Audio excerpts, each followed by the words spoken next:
Welcome to Drones Over Canada. I'm your host, Dave. This is our second YouTube video, and as promised, we will be detailing how to read and understand the Canada Flight Supplement. The Canada Flight Supplement is a Canadian database of airports and aerodromes that are either registered, certified, or military in nature. Each aerodrome that's listed in the Canadian Flight Supplement will include some of the same major things. Each of them will have an airport diagram. Now this will vary greatly depending on the complexity and size of the airport, but at a minimum it will show the elevation, it will show the runway markings and numbers, which of course correspond to the magnetic heading that the runway is situated on. They will show taxiways and buildings, and then you will have up to 9 sections. These 9 sections stay relatively similar and are the reference section, the operator, public facilities, flight plan, runway data, lighting, communication, navigation, and a caution section. One of the most important features of the airport diagram is the control zone indications on the bottom right-hand corner. As you can see, it indicates that it's a Class C control zone with a 7 nautical mile radius. It extends up to 3,000 feet, and it's in irregular shape. The 2200 indicates 1,000 feet above the highest obstacle within that 7 nautical radius of the control zone. If you continue on, you'll see the reference section, which is sort of like the address of the airport. You'll see the latitude and longitude. You'll also see the UTC time difference. In this case, it's 5 or 4 during daylight savings time. The airport elevation measured from the center of the aerodrome. If there's a VTA chart associated with it, it will also show you that number so that you could pull up the one that corresponds with the airport. The next one you see is the CAP or Canada Air Pilot page. So if you were flying IFR and you wanted to have the approach charts, you could go ahead and look them up. Our next section is the operator section. As you can see, we'll list the name of the operator and a contact phone number. If you were looking to operate inside the control zone or near this airport, or potentially even into this airport, you would have to receive permission from the airport authority. This should be your first point of contact. If the airport is within controlled airspace, you will also need the permission of NAV Canada.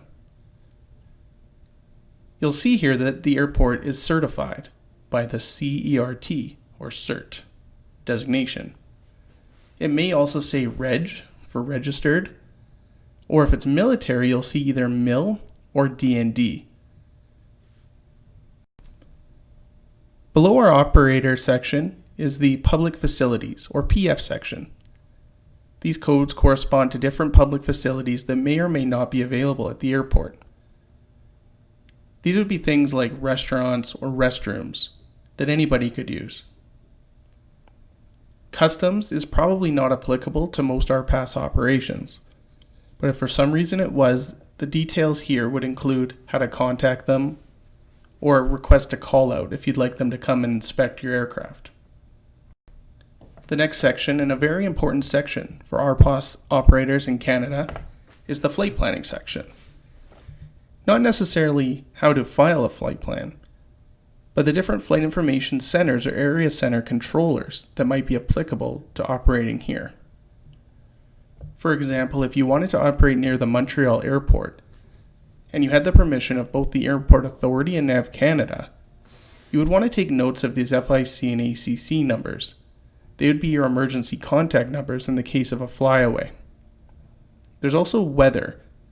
Now the WX talks about how to call and get weather information.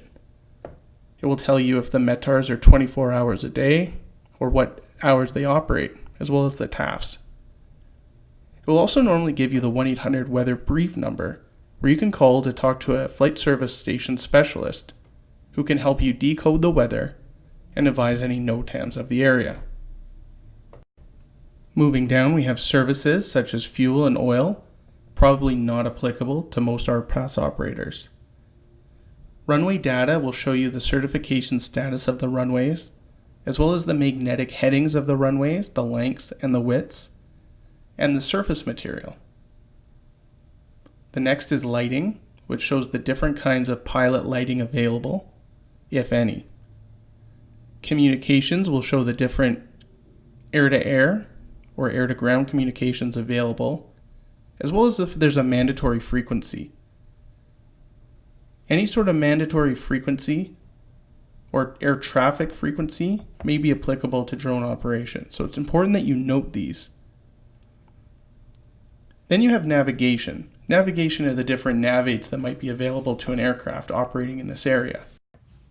Next we have procedures.